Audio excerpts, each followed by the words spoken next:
All right, I watched the new Fallout TV show, right? And as someone that has very recently put in an absurd amount of hours into Fallout, I want to look at this show while considering the series. I also want to look at it just as a TV show. And I've had all weekend to ruminate on this, to think about what I wanted to say.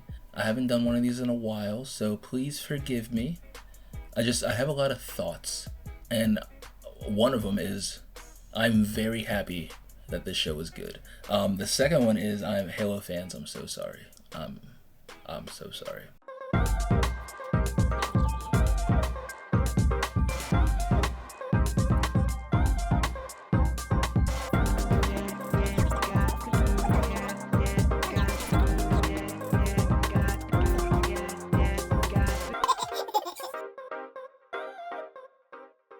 The Fallout show is good, and I was very worried about that. So I want to look at why the Fallout show is good and why I really enjoyed the show. This was really good, though. I don't want to oversell. I think it's solid. Let me start there. Let me start there. I think it was really solid. So I want to look at the story first. I really enjoyed the 3 different points of view. And I think it's 3 necessary points of view because it's almost, every Fallout player while watching the show immediately related to one of the 3 protagonists, because I think the story set them in areas that we've all been in, whether it's walking out the vault for the first time, joining the Brotherhood, wanting to join the Brotherhood, or just being in the wasteland and mowing down a ton of people that try and kill you. And they're all extremely relatable situations. And I like it. And I figured when I saw the trailer, we were going to have to be in a vault. Damn near every Fallout game starts with you in a vault. Fallout 1, you're in a vault. Fallout 2, you're the descendant of a vault dweller. Fallout 3, you start in the vault. Fallout 4, you're in a vault. Fallout 76, you start in the vault. You start in the vault in every Fallout game, basically. And if you don't, vaults are nearby. If you don't start in a vault, you go in a vault. So I'm glad we got to see the vault. What I was really glad we got to see, spoilers, right? I said spoiler. I didn't say that yet, but this is... Stop it! You're spoiling it! You're spoiling everything! Spoiler-filled review. Showing us Raiders infiltrating the vault episode 1. I think that was perfect. I don't think, to my memory, have we actively seen a vault be raided? Because that was crazy how woefully unprepared they were. Talk about the whole time I'm watching it, I think until she actually picked up a gun, I was like, Lucy, please, for the love of God, I need you. That dart gun ain't gonna cut it for me, ma'am. We need you to be. Even when she was in Philly, I was like, looking at the wall guns hurt my soul because all I wanted her to do was pick up a gun. But I liked this. I liked the moment that she actually did it. To be fair, I just wanted it to happen sooner because when I play, every Fallout game can be that 10mm. The 10mm sitting waiting for you. As soon as you start the game, every Fallout game, go get that John right there. Or if you're in Doc Mitchell's house, the Uzi. Whatever. I like seeing life in an active vault, and they don't know it at the time, but they are in the middle of a quasi-experiment / breeding program. And for the meanwhile, while watching life in the vault was pretty cool. It really was just like real life. Like you're underground, but you still go on about your day. Apparently that means you fuck your cousin a lot, but I guess that's fair. Ain't nobody else to fuck, so get over here, cousin. It's like, Sweet Home Alabama. Yeah. I like that we have 3 points of view, and speaking of those 3 points of view, I really do like Lucy as a protagonist. She's a perfect protagonist in a series where you can mold and set the stats and literally make your character go from nobody to a godly warrior. There is no bounds in this series, and I love how the show leaned into that. Even from Lucy's first fight, you can tell she's very formidable. She still takes damage. That first fight, I was yelling for her to grab a stim pack. I was like, please, I know you got a stim pack in there. Seeing the stim packs in real life, that needle big. Anybody else think that needle was decently sized? I guess if you have a knife protruding out of you, the needle means nothing at that point. Also, don't pull a knife out. If you get stabbed like that, you are just unplugging whatever hole that knife plugged in and created. She pulled that out, and I was like, well, now you bleed. Now you bleed out. But it's Fallout, so no, you get a stim pack and you straight. Yeah, that whole first fight Raider attack was violent. Even with the last Raider taking the fucking, what was Psycho? Was it Psycho or was it Jet? He took something that he was about to fuck Chet's whole day up. Oh my god. It's really violent though. Like, it's violent and it's gory, And it's exactly what we need for a Fallout game, because those games are violent and gory. In a game where you can cannibalize people or you can make them explode with a simple bullet, the show needs to be violent, and I think this show is perfect, and you see that from the jump with this Raider attack. You know, at times it can be a little corny. I definitely think the writing could be a little tighter, but for the most part, I really enjoyed it, and I think those times are few and far between. I really do think Ella Purnell is doing a really phenomenal job as Lucy. I like her going through the wasteland, and I really want to see someone tally up each thing she does. I want to see how much XP, not even just her, all three of the pro tags, I want to see how much XP they picked up along the way, because, like, I mean, what? Maximus shot a fucking Yaguai, one shot, that's gotta be like at least 50 XP right there. I mean, I might try and figure out what level and what specials I put everybody in. I'll put that somewhere, I don't know, maybe. I enjoy watching these characters grow already. I'm very attached, and I think part of that is because she's doing an excellent job portraying moments in the game that I played through, like her coming out to try and save her vault with the dart gun, and she's got the bloody dress on. That's perfect. It's just the outfit to situation, the goofiness to seriousness is that like line that Fallout rides, and I think like those scenes specifically showed that perfectly. Yeah, all of her outfit changes were like classic Fallout, like especially her coming out the supermarket. I really imagine her looking through the different armors, like, well, all right, which one do I put on? I'm gonna put this one on, and then like the classic Fallout look, tank top, half the overalls on, armor. It's classic Fallout look. There's something that happens in adaptations where like the characters can't look like their iconic self, or like they have to earn the outfit and shit. And like in Uncharted, the Tom Holland as Nathan Drake goes around, he's like, oh yeah, these gun harnesses, let me put this on. Or like fucking Mark Wahlberg doesn't even have a mustache as Nate Sully until the end cutscene. So like I do like seeing the vault suit. That's why I like the fact that we started in a vault, because we get to see the iconic suits. We don't have to earn them because it's a part of the IP. Show it to me. Don't drip feed me the thing you're trying to show me. I really like that. It's even front and center. Power armor, vault suit, and cowboy, Western cowboy. I love imagining her going through speech checks, or even like, Maximus for sure. he failed a couple speech checks for sure. Ella Purnell did a fantastic job as Lucy, and I'm really excited to see where we go on with her season 2. She's following the ghoul out to New Vegas to go see her dad. New Vegas fans aren't happy. We'll talk about that later. New Vegas fans aren't happy. I love New Vegas. I'm happy, but I don't want to talk about that right now. Since I'm speaking about the vault, I do want to talk about everyone that lived in the vault. Like Stephanie, who had the husband that died, and then she got the fork in her eye. And she's hard. I'm trying to see what's going on with her in season 2. She's from Vault 31, and now she's overseer of Vault 32. So obviously now we know that Vault Tech is chilling on cryo over in Vault 31. And that means that her and Betty, the overseer of Vault 33 now, are Vault Tech. I'm really interested to see where that goes, especially because Lucy's brother Norm infiltrated Vault 32, because basically Vault 32 was barren. Everyone turned on themselves. I'm guessing the crop ran out, or that was probably maybe the experiment of that vault was to have the crops run out and see if they could survive that, and instead the people inside the vault turned on each other and they killed each other. Because the dude was watching the documentary about the rats and how when the rats have no food underground trap, they just eat each other. So maybe that's what happened. But there was also the signs that were around, like written on the wall in blood, that was like, we know the truth. So maybe they found out that they were breeders / they know Vault Tech was trying to do something sinister with them, and then they turned on each other. So it had to be a mixture of something that allowed tension to boil and rise. I just don't know what it was. Did I miss it? I feel like we haven't, because he got into Vault 31. I might have to watch it a third time. He got into Vault 31. He met the Robo Brain, the Hoover Robo Brain, and then got locked in. So he had to get in the cryo John. So I wonder what's going to happen with that. Norm was a surprise. I thought he was just going to be the punky little brother that was just going to be a little wimp the whole time because he ran away when the Raiders showed up. I mean, I would probably do the same thing. He smooth dipped off. I would have did the same thing. I couldn't figure out if this nigga was 13 or 30. I was like, how much sympathy am I supposed to have for you? And then I was like, oh, that's the little nigga Rico from Hannah Montana. That's cool. Glad you're out here getting work. Yeah, curious to see. I already spoke about Betty, and then the two dudes who were running for overseer were funny, especially the one dude. Shout out to that dude. I don't know your name, but you be in stuff. That's cool. Yeah, life in the vault was fun. I really enjoyed that perspective. Overseer Hank, I kept feeling like I knew him from somewhere. He did a good job. I mean, it's hard for me to get attached to an actor that's only in half the season, being generous, but I really did like the plot twist of Vault-Tec being hidden in Vault 31 and him being a part of Vault-Tec.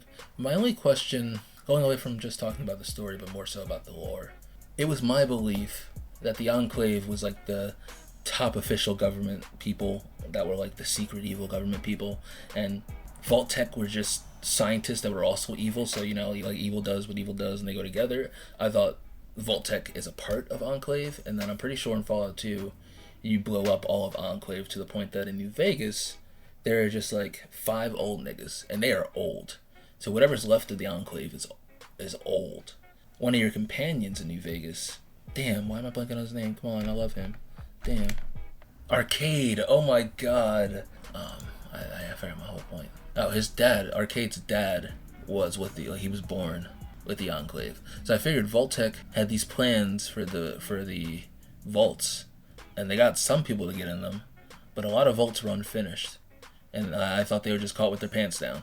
But with this show saying, with the meeting we saw, it seems like Vault-Tec started the war. I have feelings about that, because on the one hand, I don't think the show would show us that scene and then have us say, okay, it's just kidding, Vault-Tec didn't start the war. But I also don't think it was definitely saying, yeah, Vault-Tec did it. So I want to talk about that a little later.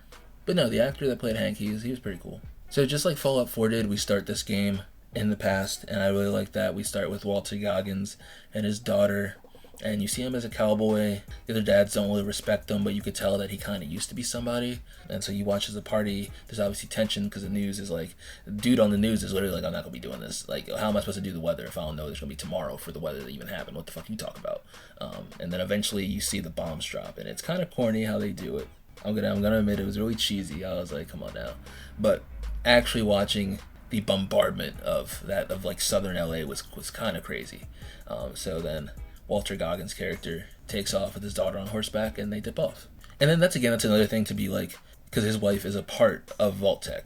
So if Vault-Tec started the war, how is she allowing her daughter to be anywhere away from a vault when they're gonna drop the bomb? So I don't know if Vault-Tec actually did it, or if they said it just to appease their investors, you know.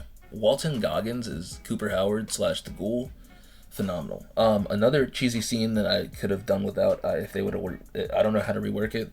I just thought it was a little too cheesy. Like I could tell we were on a stage when they actually dig up the Ghoul.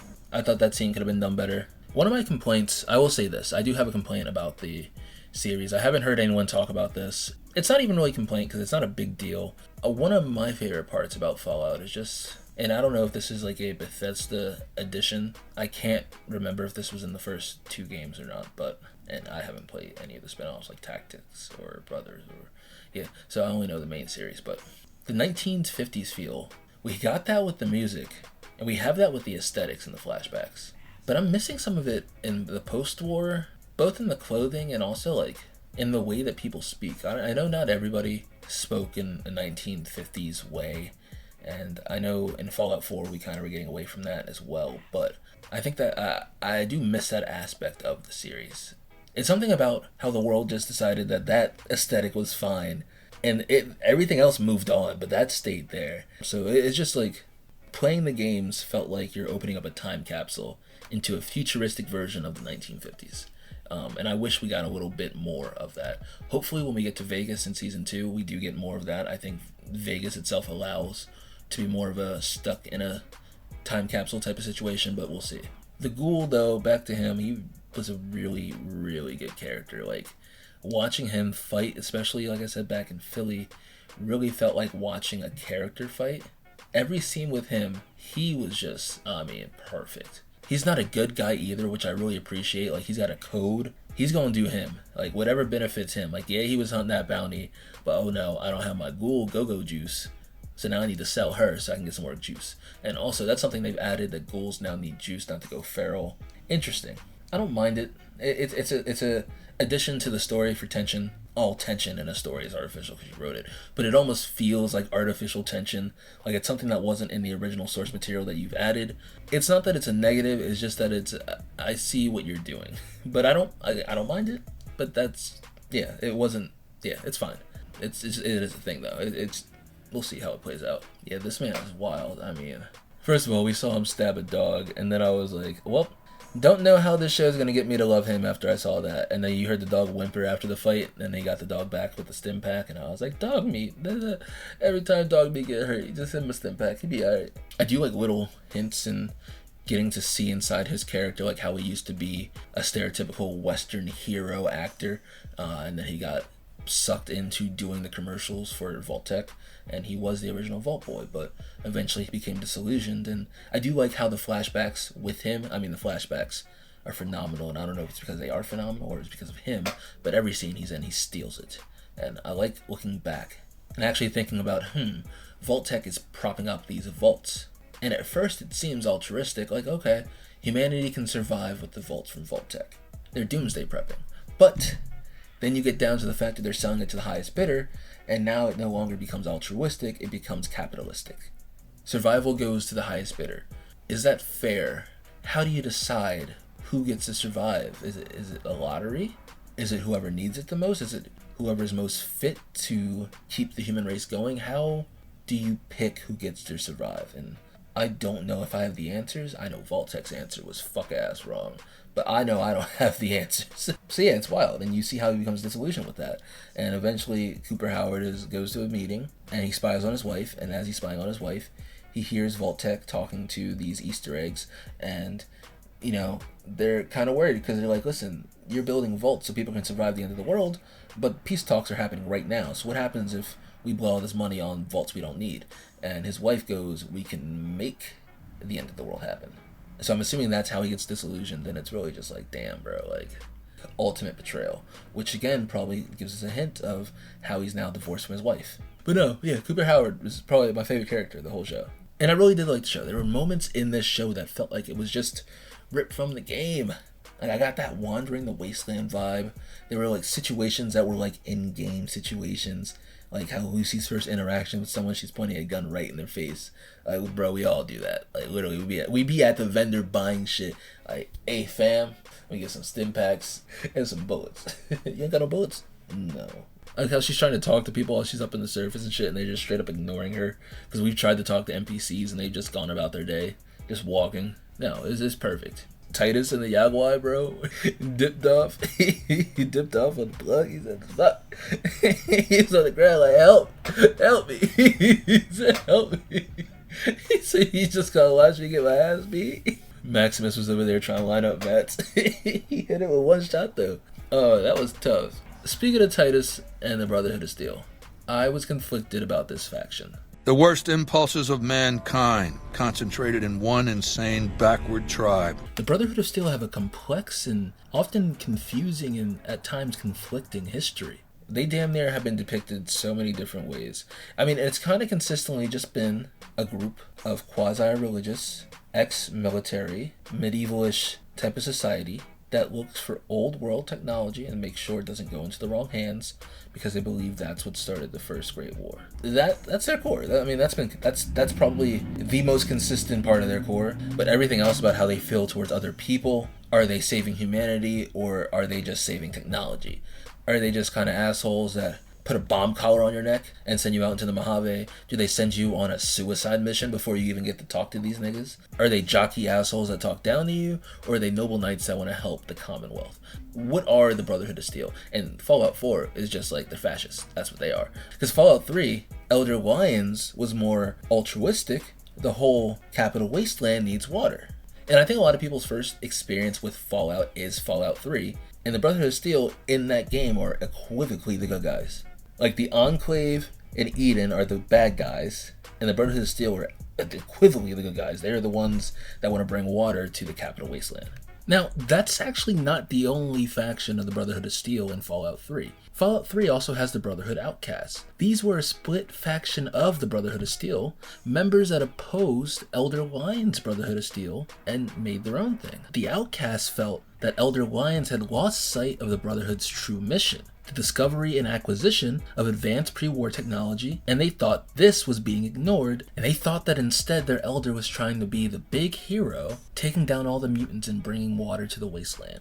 So they split off. But what's funny is the outcast or more in tune with how the Brotherhood of Steel, or at least closer to what they're usually portrayed as. Fallout 2, they're kind of there, they help out, they can. I mean, Fallout 1, they send you on a suicide mission. When looking at Fallout New Vegas, I think they're at their lowest. They're basically a hurt animal hiding and licking its wounds and biding its time until the protagonist comes along. They tried to take a goddamn weapon of mass destruction, failed. You can actually bring it to them. That John is wild, by the way. But the Brotherhood of Steel wanted that for them. And then when they got their ass beat, they went and hid in the desert, waiting for the protag to come along and save them.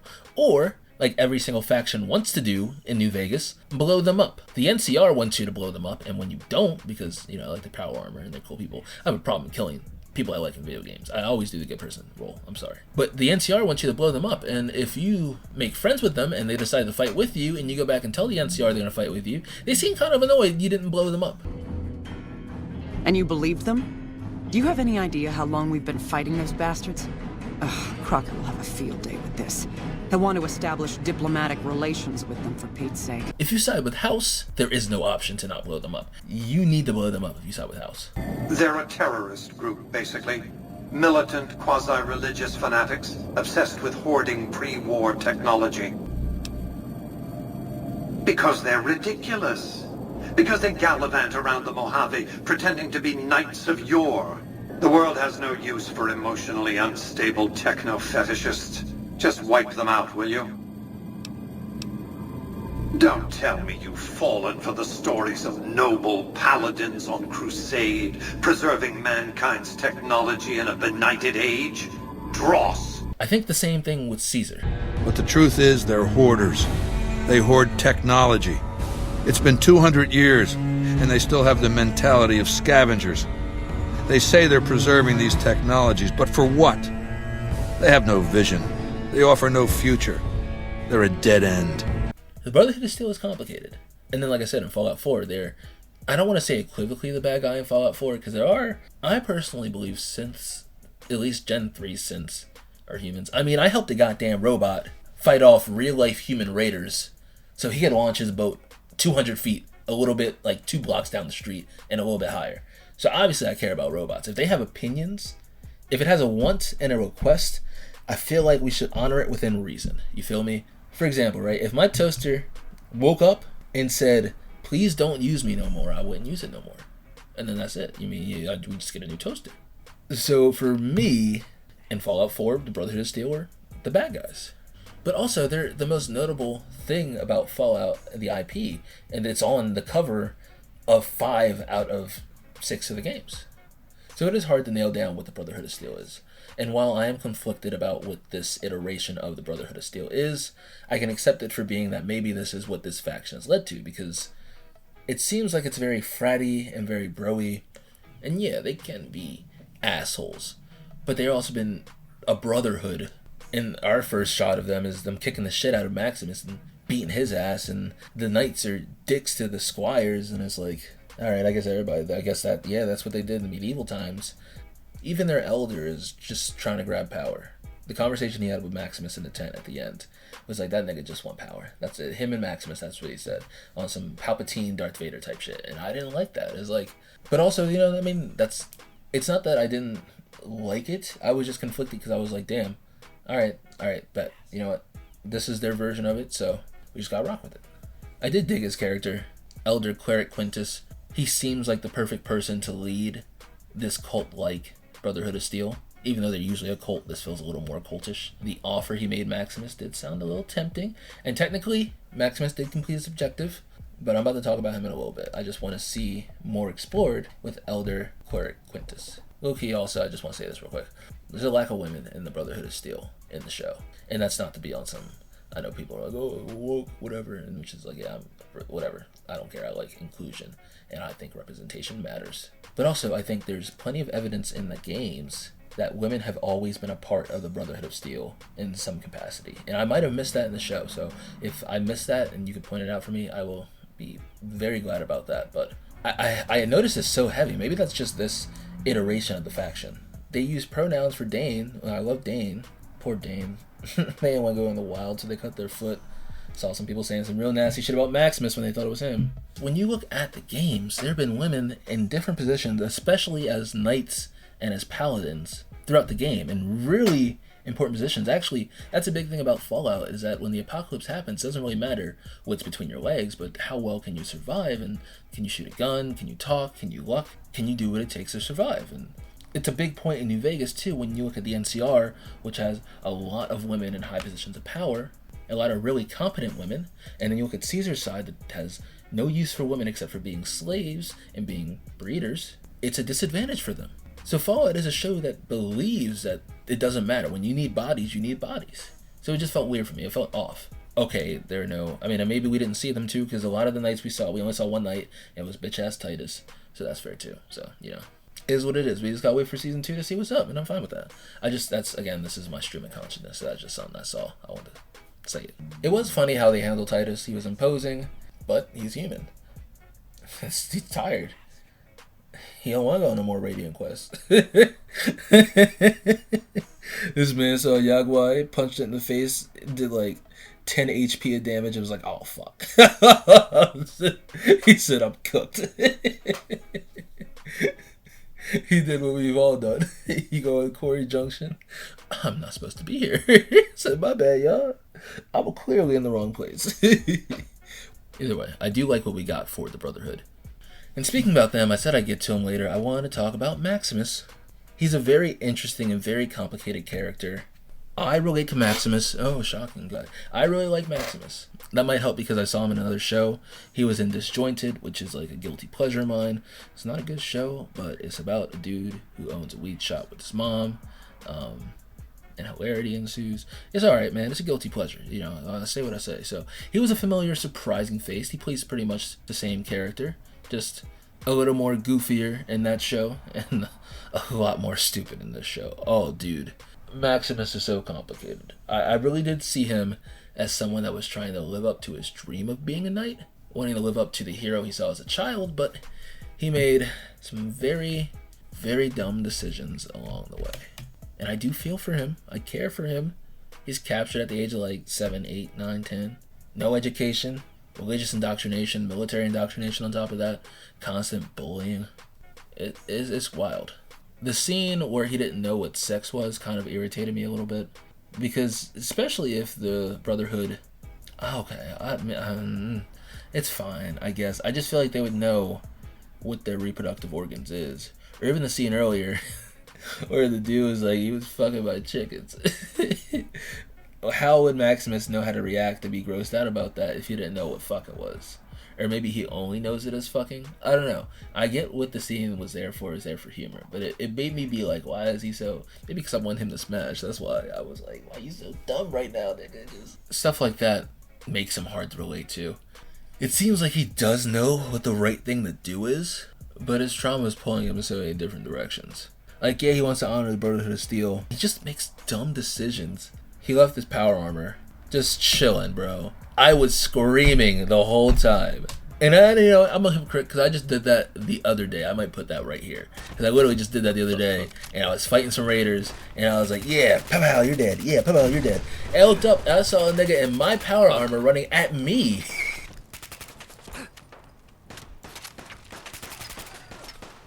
Hey! Hey! Oh, no, fuck that. Hold on. I didn't take the fusion core out of my fucking power armor. I said, hell fucking no.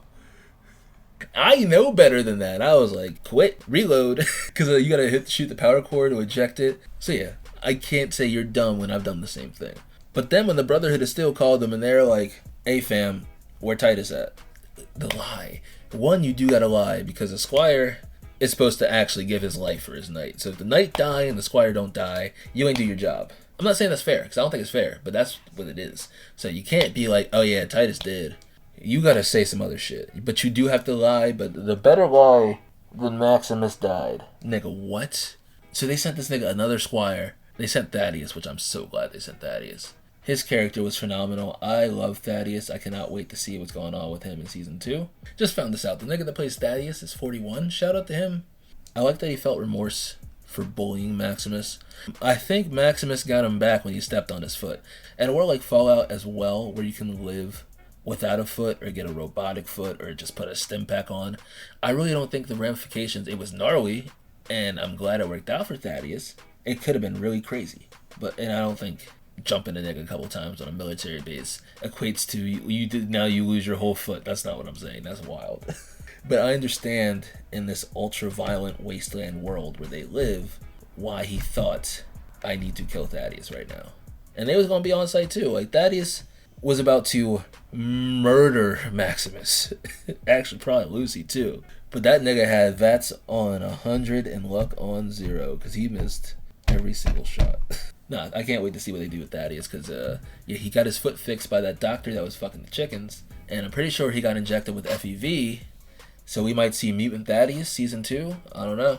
I really don't mind him letting Titus die. I might have said that backwards order, but Titus was asking for it. I mean, especially this Michael Rappaport. That's fine. You can let him die. But Titus was asking for it, bro. He was talking about how they was going to hang him up by his lungs because he let Titus get hurt. He wasn't doing his job because the Squire's supposed to defend the knight, which is some bullshit. You got all the heavy armor and the weaponry. Why the fuck why am I carrying this bag made for power armor and I'm not wearing power armor? The inefficiencies of the Brotherhood of Steel amaze me. So yeah, Maximus isn't a hero. He tries to be, and he wants to be. And that's how he's framed at the very end when the NCR gets fucking obliterated by the Brotherhood. I mean, the Brotherhood has some losses too. Like, the Ghoul fucking destroys them. But, like, Maximus has the one thing he wants at the end of the season. He's wanted that the whole time. But he wanted both Lucy and the Brotherhood. Or at the end, he decided, fuck the Brotherhood, I'm going off of Lucy. And then Lucy disappears at the end, and now he's left with the Brotherhood. And not only that, he just got promoted to actually be a knight. I'm excited to see where he goes in season 2. He's a complicated character. I could really see him becoming further disillusioned with the Brotherhood of Steel. I possibly even see him hearing of something going on in Vegas and maybe trying to get out there. I don't know if the story will keep him centered in California, but I really need to see wherever Thaddeus is. I low-key need to see where.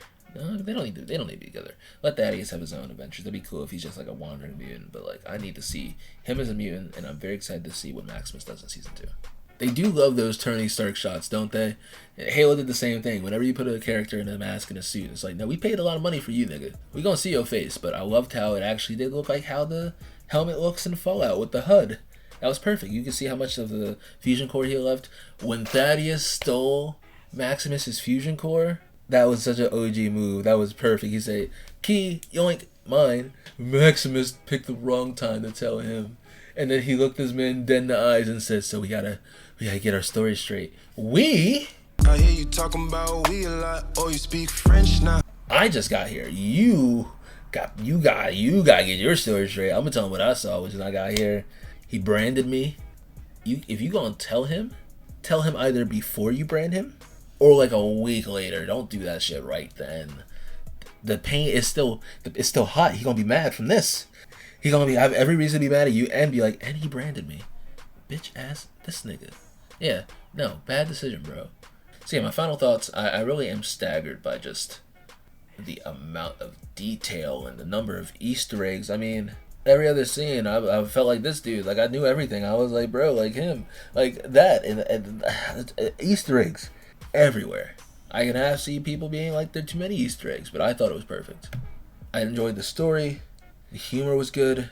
I know some people had problems with the pacing. Towards the middle of the season, it did start to slow down a little bit. Around episode 5 is when it's just Lucy and Maximus walking around, but I really didn't mind that. Then episode 6 is when they get to Vault 4, and they're kind of in the vault for the next 2-ish episodes, and then after they leave the vault, they run back into Thaddeus, after Thaddeus has gotten his foot grown back and gotten injected with the stuff. So it does kind of slow down a little bit, but I don't think that's a pacing issue. They were telling a story, and I was fine with it. It wasn't like the story was uninteresting at any point. Plus, we had good reason to actually travel with the characters to those places.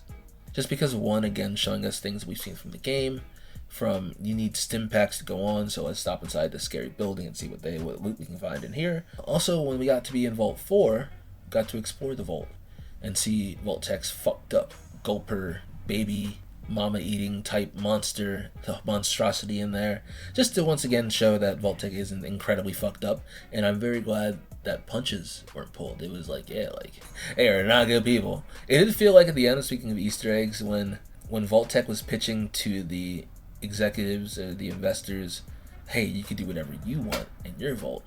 And they're like, oh, we could do this and this and this and that and this and that. That felt a little Easter eggy. I guess for people who haven't played the games, they'd be sitting there watching and they're like, that's that's messed up. That's messed up. That's messed up. But for us, we were just like, okay, yeah, that's fault so and so. That's fault so and so. Okay, cool. I really liked the show. I thought the story was pretty good. The acting was really good. If anything, I could use more settings, like more cities.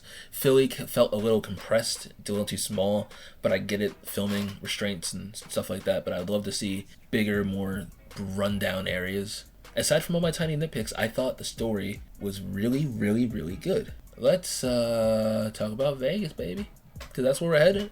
That's where we saw her father dip off to. After Lucy found out that her father actually works for Vault-Tec, her mom found out she wanted to dip. She took Norm and Lucy, they dipped off. Father found out that there was civilization up top because Vault-Tec said, we're going to be civilization. And the NCR got too big. So Vault-Tec nuked Shady Sands. First he got his daughter and son back. Nuked Shady Sands, turned his wife into a ghoul. So he ran off to Vegas and knocked out Maximus, thought he killed Maximus. I was gonna be heated, but Maximus is cool. So Lucy and the ghoul dipped off after the ghoul was like, you can stay here or you can come find out what's going on. So I think that's going to lead us all back to Vault 31 because Norm's now trapped in Vault 31. We found out all the Vault-Tec's top scientists are in Vault 31. And we know that the ghoul's looking for his family. I mean, he's really looking for his daughter. But what I'm assuming is that he thinks his daughter's with his wife. And his wife is probably in Vault 31, or at least that's what he thinks. So I think after we go to Vegas that we will probably come back this side. Or the ghoul, they might go to Vault 31 first before they go cross country, or before they go cross state to New Vegas. So I'm really interested to see how that goes. Speaking of New Vegas, and speaking of everything I just said about how Vault-Tec nuked Shady Sands, the capital, the first capital of the NCR. This picture right here, along with the fact that Shady Sands was nuked, and the fact that we don't see the NCR except for some flags and some remnants, sent a lot of people into a spiral. Now some people were confused, and that's fair. Some people were a little upset, and that's fair too. But some people were rabid, and that's crazy. Some people were saying this broke the continuity of New Vegas, and let me see it from all sides, right? Fallout New Vegas takes place in 2281, right? Fallout TV show takes place in 2296. Now they came out and said that the TV show is canon, so this is a direct timeline. It's not an alternate universe, which I would not have minded at all, but it's one straight canon timeline. And when looking at the timeline, now when I look at timelines, I blame this on the visual director or whoever set this up. I get what they were going for, and maybe this is a dumb question, so forgive me for even asking. But why not put a date under the nuke as well to avoid all this? Or maybe that's for a future plot point coming up, so that's why.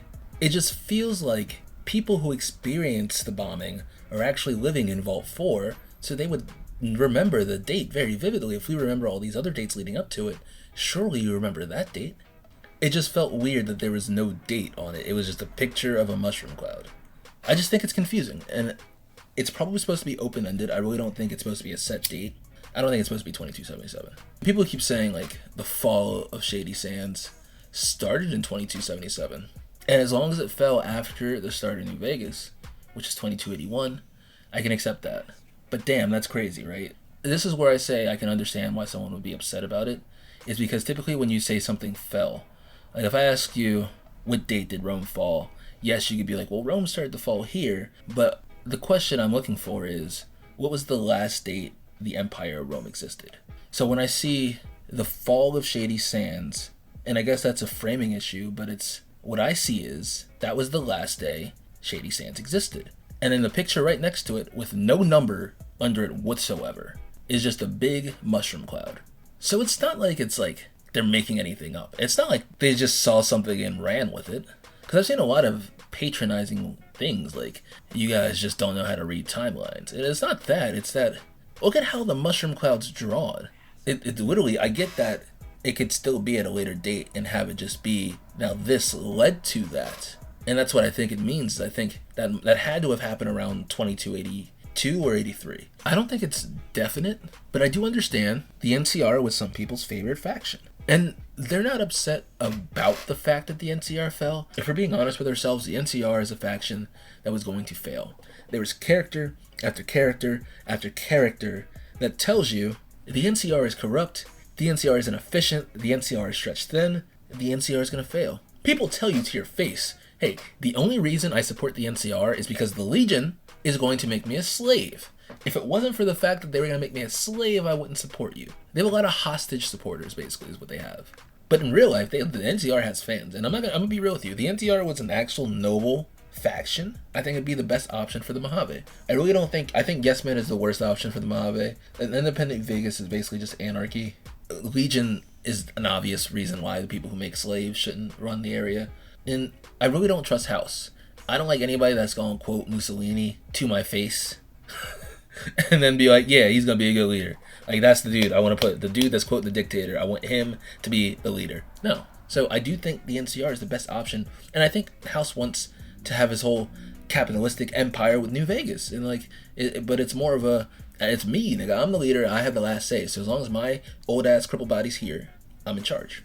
But the NCR is a flawed faction. Just like every faction in the game is flawed. That's the beauty of it. So it's not the fact that the NCR fell, but it's that the timeline has been put in danger. Now, I heard something that Oxhorn, who talks a lot about Fallout, said. And I don't want to say like this is my original thought, but it made complete sense. He was talking about the pillars of lore and stories, and like when doing adaptations, there are certain things you can't mess with. And one of them is dates. Because if something is canon, a date is set in stone. And if you start messing with those dates or retroactively going back and being like, this big thing happened and it preceded this whole storyline, but nothing was said about this thing happening.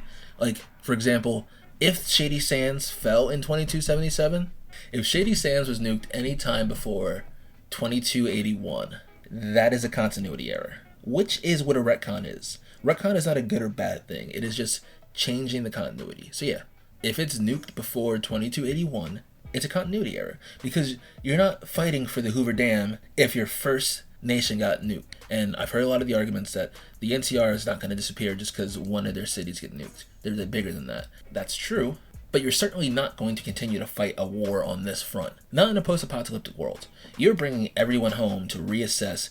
We just got fucking demolished. If the NCR is around in masses, we just saw Vault-Tec nuke them for literally just existing. So it's not like the other people are going to be around for much longer, if they nuke them then. So no, I don't think they can be operating in New Vegas without Vault-Tec. If Vault-Tec is this all-knowing people that are like, bet, the NCR is here, I don't think they can have a heavy presence anywhere without Vault-Tec knowing and then nuking them. I don't think it was nuked before 2281. And if it was, continuity error. It's a simple, we have to wait and see what the story presents. That's what it is. But I understand being upset about it because it's a potential continuity error, when really all it could be is a framing issue. And that's how I feel. A lot of people are getting upset because of that and other smaller things that have been changed. I don't think this ruins the lore. I don't think this doesn't make New Vegas canon. I think a continuity error can be just that.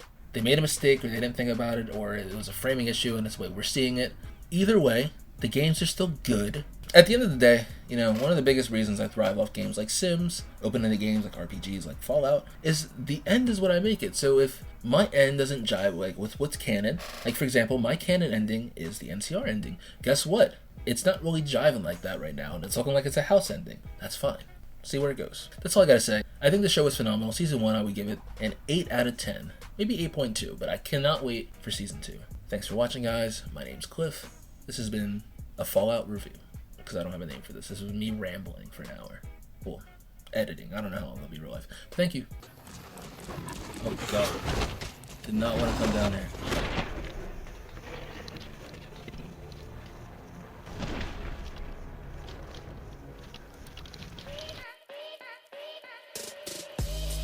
Leave me alone. Oh, yeah. I'm sorry. Jesus fuck.